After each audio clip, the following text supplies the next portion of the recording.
Assalamualaikum warahmatullahi wabarakatuh. Salam sejahtera untuk kita semua. Perkenalkan, nama saya Mawanda Al-Muhaya, SSI, MSc. Saya adalah dosen tetap di program studi S1 Statistika dan Sains Data, Departemen Matematika dan Sains Data, Fakultas Matematika dan Ilmu Pengetahuan Alam, Universitas Andalas. Video ini merupakan bagian dari pernyataan diri dosen dalam unjuk kerja Tridharma Perguruan Tinggi. Melalui video ini, saya ingin menampilkan video proses pembelajaran pada mata kuliah Algoritma dan Pemrograman. Mata kuliah Algoritma dan Pemrograman merupakan mata kuliah wajib dengan bobot 3 SKS pada program studi S1 Statistika dan Sains Data.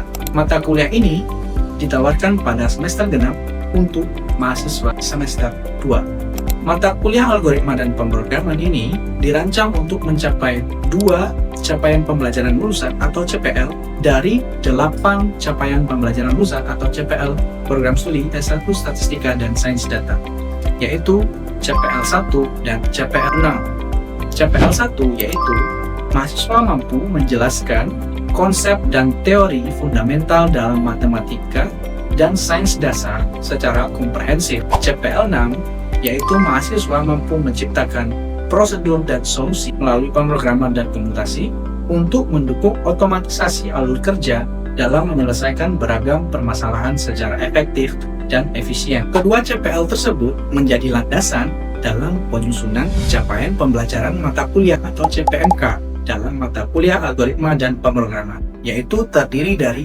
7 CPMK. CPMK yang pertama yaitu mahasiswa mampu menjelaskan konsep dan teori mengenai dasar-dasar Python secara komprehensif.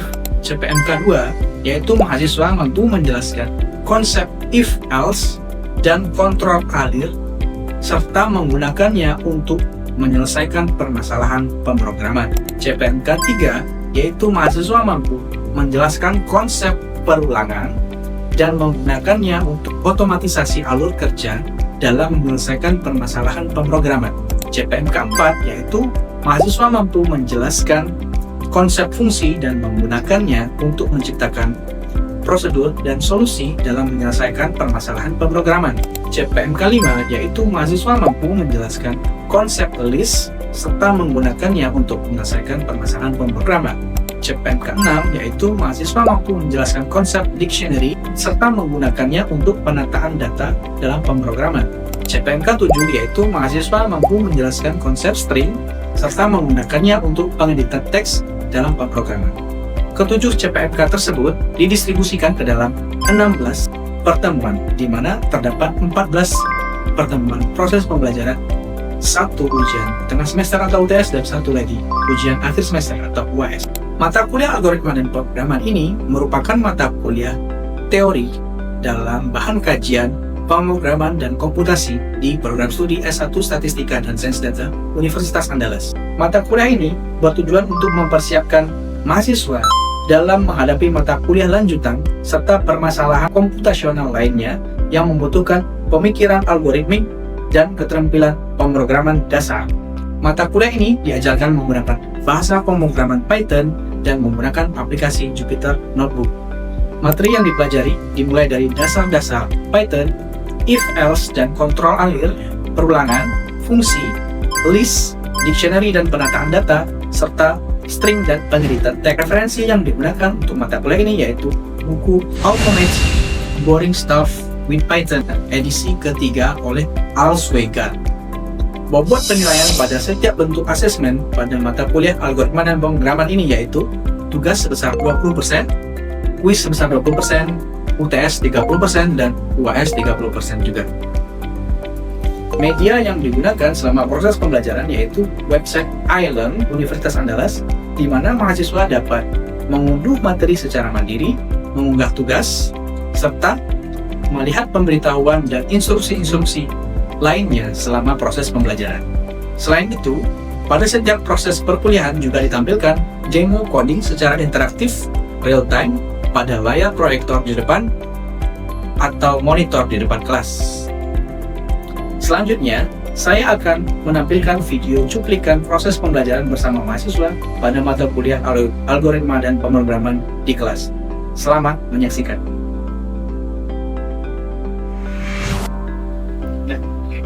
Assalamualaikum warahmatullahi wabarakatuh. Waalaikumsalam warahmatullahi wabarakatuh. Baik semuanya.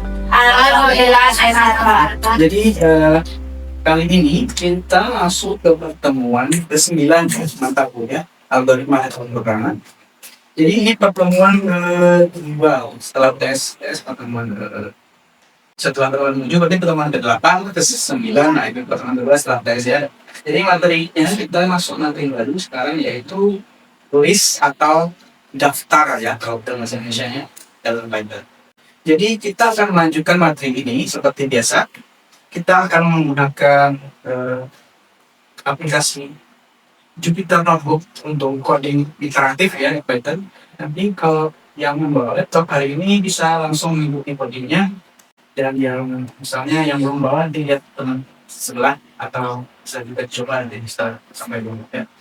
Jadi pertemuan ke-9 kita masuk ke dalam materi list, yaitu pada bab ini itu kita akan menjelaskan sebuah list ya.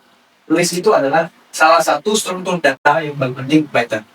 Nah, sebelumnya yang kita sudah pelajari materi pertemuan sebelumnya di Python itu ada struktur data apa aja?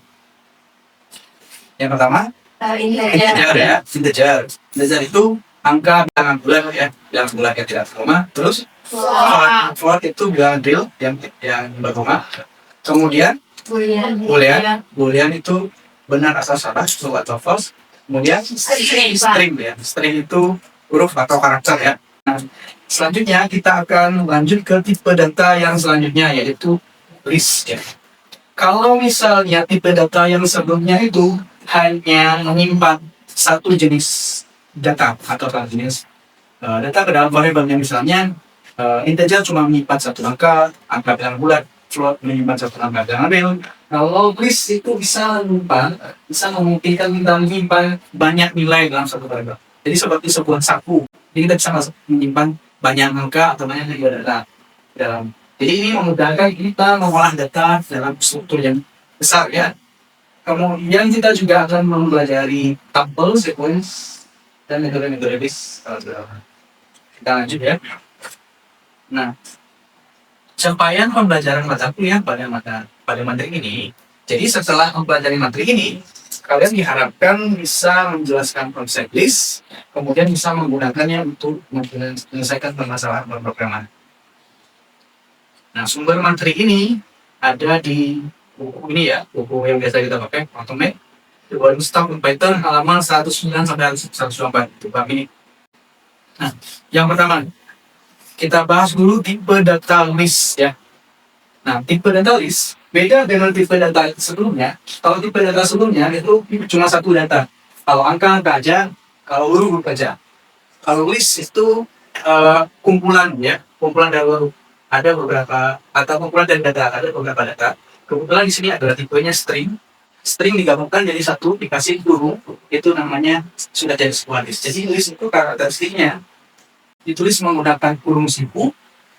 Jadi ada beberapa data dikumpulkan jadi satu, misalkan yang koma, plus kurung siku, kemudian dipisahkan koma, kemudian bisa berisi beberapa tipe data sekaligus, bisa angka, bisa non angka, bisa angkanya bisa integer atau float. Kemudian list itu bisa juga isinya list lagi, atau kita istilahkan dengan nested list. Kemudian ada juga yang namanya list kosong ya. Kalau list kosong itu tidak ada isinya, kurung siku saja. Kita coba run ini ya. Saya run ini karena kita coding terakhir di Jupyter Notebook. Nah, kalau saya run ini munculnya seperti ini. Kalau list kosong itu, nah, tidak ada isinya. Kemudian selanjutnya itu ada namanya indeks. Karena list itu ada banyak isinya, karena satu data list itu ada beberapa isi. Jadi setiap isinya atau setiap item di dalamnya itu ada ukuran atau ada posisinya, ukuran posisinya atau disebut dengan indeks. Nah, contohnya seperti ini. Data list ini, list K, bed, random element, yaitu kucing, kelelawar, tikus, dan gajah. Saya simpan di variabel span, ya. Kemudian saya jalankan gitu ya. Nah, kemudian nanti akan tersimpan seperti ini. cat, red, dan elephant itu adalah sebagai nilai. Jadi ya, kalau dibuat dalam satu dia sebagai nilai. Nanti akan ada secara otomatis indeksnya. Jadi di list itu dimulai dari indeks 0. Jadi 0, 1, 2, 3. Nah, untuk mengakses atau untuk mengeluarkan item yang kita ingin keluarkan, misalnya saya mau memanggil cat, berarti saya tulis spam, variable spam yang saya tulis tadi, spam. Saya kurung siku, kasih angka 0, karena posisinya ada di 0. Dia keluar cat. Kalau saya ingin mengeluarkan red, angka berapa yang saya? Dua ya. Karena dia, walaupun dia ada di urutan ketiga, tapi indeksnya indeks 2. Jadi 2 ya. Red dia. Begitu juga dengan elephant yang ketiga ya. Kalau misalnya saya indekskan angkanya terlalu besar, contohnya ya, ini spam isinya kan cuma 4 ya, cat, red, elephant. Ini saya panggil 10 ya, posisi 10 artinya indeks 10. Padahal tidak ada 10 di sini kan. Nah, kalau saya panggil itu dia akan error. Tulisannya adalah indeksnya out of range ya, atau di luar jangkauan. Berarti tidak ada indeks yang 10. Adanya sampai 3 saja. Nah, dan bisa juga kita menggunakan indeks negatif ya. Kalau negatif itu berarti memanggilnya dari belakang ya. Kalau -1 berarti dia memanggil item terakhir. Kalau di sini kita lihat atas ini. -1 item terakhir berarti dia elephant bisa dia. Elephant berarti kalau saya panggil spam -1 ya, berarti dia akan keluar elephant. Karena ini sudah panggil ya, bisa dia. Kalau saya panggil -3, saya berarti kita urutkan 3 di belakang. -1, 2, 3. Ben ya. Ben. Jadi bisa indeksnya bisa jalan dari depan ataupun dari belakang. Misalnya dia, kalau saya punya di sini tadi, berarti hubungannya ini adalah 0, 1, 2, 3 indeksnya. Kemudian kalau dari belakang, -1, -2, -3, -4. Kalau lebih dari, misalnya di sini 3, kalau saya panggil 4 ya error. Kalau di sini minus saya panggil -5 dia juga akan error. Karena listnya, indeksnya itu berada di luar jangkauannya, gitu ya, bisa dipanggilnya. Nah, selanjutnya kita panggil beberapa nilai secara bersamaan. Kalau tadi kan panggil satu-satu, saya mau mengambil ini saja deh. Kucing saja atau cat tadi ya, kemudian kelelawar saja. Nah, kalau saya mau manggil dua-duanya atau secara berkelompok gitu ya, misalnya saya mau manggil kelelawar dan tikus misalnya, atau manggil kucing dan kelelawar. Nah, itu caranya angkanya kita pisahkan dengan titik koma ya. Itu istilahnya namanya slicing. Nah, slicing ini digunakan untuk mengambil beberapa icon sekaligus. Caranya listnya urung siku untuk mencari indeksnya, indeks awal di titik 2, indeks terakhirnya. Tapi indeks terakhir tidak termasuk. Jadi catat, indeks awalnya termasuk, indeks akhirnya tidak termasuk. Gitu ya. Contohnya, kalau spam 1, 3, berarti indeks yang pertama. Berarti 0, 1. Berarti kelelawar diambil, 2 juga diambil, 3 gajah tidak diambil. Berarti ini akan keluar kelelawar dan tikus. Nah, kita coba ya. Ini akan terambil kelelawar dan tikus. Gitu ya. Berarti syaratnya ini indeks awal termasuk, indeks terakhir termasuk. Berarti kalau 1 sampai ini sih dibaca, 2 itu dibaca sampai ya. 1 dan 3 kelelawar tikus. Gitu ya. Kalau misalnya saya mau kucing dan kelelawar, gimana caranya? 0, 1, 2 sampai 2. Karena pengurusan 0 dan 1 ya, 2 nggak termasuk. Nanti kucing, kelelawar. Kalau 01 kayak gimana hasilnya? Kucing aja ya. Kalau 01 ini sama saja dengan 0 aja gitu ya, karena satunya nggak termasuk. Kalau saya mau ngambil secara terpisah, kucing dan tikus, kalau tadi kan berdempetan, ini kucing dan tikus saja. Itu saya pisahkan dengan koma, ya, koma. Misalnya, saya mau ngambil yang 0 dan yang 3. Kalau tadi kan 0 sampai 1, atau 0 sampai ini, ya, 0 sampai 2 berarti 0 dan 1 diambil. Kalau 0 dan 3 berarti spam 0, spam 3, ya. Nah, kucing dan gajahnya 0, 1, 2, 3 berarti kucing dan gajah. Kalau kucing dan tikus berarti spam 0 dan spam 2. Oke, ya. Nah, kalau misalnya mau jalan lintas, kalian tidak mau menulis semuanya. Kita nggak tahu itu sampai, kalau misalnya listnya panjang, ini nggak tahu sampai list berapa. Itu bisa pakai shortcut ya. Ini shortcut ya. Kalau misalnya dari awal berapapun nilai awalnya sampai indeks ke berapa gitu ya. Kalau misalnya sampai indeks ke 1 berarti sampai titik 2 gitu ya. Jadi sampai 2. Berarti dia ambil kucing dan kelelawar. Ya. Kalau misalnya sampai 3 berarti dia ambil kucing, kelelawar dan tikus. Kucing, kelelawar. Kalau 1 sampai akhir berarti 1,2. Jadi kalau misalnya listnya panjang sekali, kita nggak tahu ujungnya sampai nomor berapa. Tapi kita mau sampai semua ujungnya, berarti 1 sampai, misalnya kita mulai dari berapa? Misalnya 1 sampai 1,2, udah, 1,2 langsung tutup, berarti ya. Oke. Kemudian kalau misalnya seluruh list, kita mau manggil seluruh list berarti titik 2 saja, ya. Jadi titik 2 itu sampai, artinya ambil semuanya sampai seluruh list. Ya. Nah, kemudian contoh tadi, kalau misalnya kita mau tahu jumlah anggota list itu ada berapa sih, gitu ya? Kita mau tahu jumlah anggota list. Misalnya ini listnya pendek aja ya. Misalnya ini ada 3 gitu ya, anggota list 3. Nah, kita mau tahu berapa sepanjangnya anggota list atau berapa isinya, ada berapa data dalam list ini.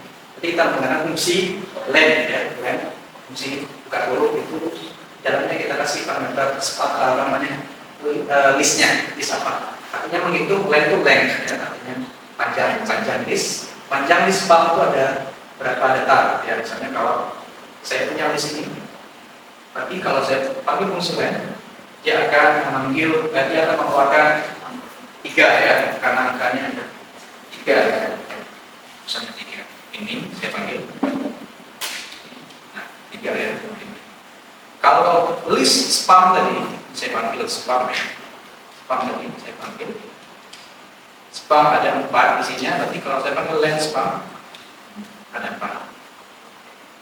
Sekarang coba kita misalnya bikin list baru ya, list angka. Listnya angka saja, 1, 2, 3, 4. Kita bisa coba ya, coba sendiri di laptop. Misalnya ini ada 10. Atau ini saya ulang banyak kali gitu ya, random aja. Saya lakukan. Nah, misalnya, walaupun ini bisa kita hitung dengan tangan gitu ya, tapi kalau misalnya, kalau listnya panjang dan kita nggak tahu ukurannya, kita bisa pakai len ini, len, bisa, ya, berarti 40. Nah, ini bisa digunakan untuk menghitung rata-rata seperti yang kita sudah pelajari tadi. Misalnya saya punya X atau ini ya, umur ya, umur. Misalnya 20, dari berapa tadi 20 ya? 19, 2 kali gitu ya, 20, 9, 9 orang, 9, 9 ya. Ini apa namanya, line-nya ya. Misalnya line ini line dari timur ya, tapi harusnya ada 9 ya. Nah, 9. Karena ada 9 yang ada. Nah, line ini bisa kita simpan ke N misalnya. Line ini kita simpan ke N. nanti kita panggil N ya. Nanti kalau ada rumus, misalnya rumus rata-rata, kita bisa ini jumlahkan, kemudian jumlahkan per N gitu ya, per satu. Tapi nanti tidak pernah rata-rata. Kalau misalnya kita coba sampai sum. Nah, sum umur, berarti sum umur per N. Berarti rata-rata umurnya adalah 19,7.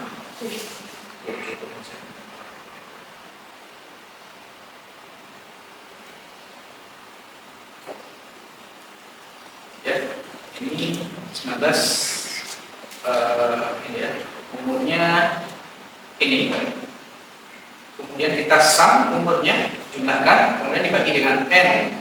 Nah, N sebulan berarti ini rata-ratanya, rata-rata umur 19,78 gitu ya. Coba kalian ini ya, kalau misalnya yang ini tadi, yang kisah ini sudah kita buat, coba dikerjakan dengan cara yang sama ya.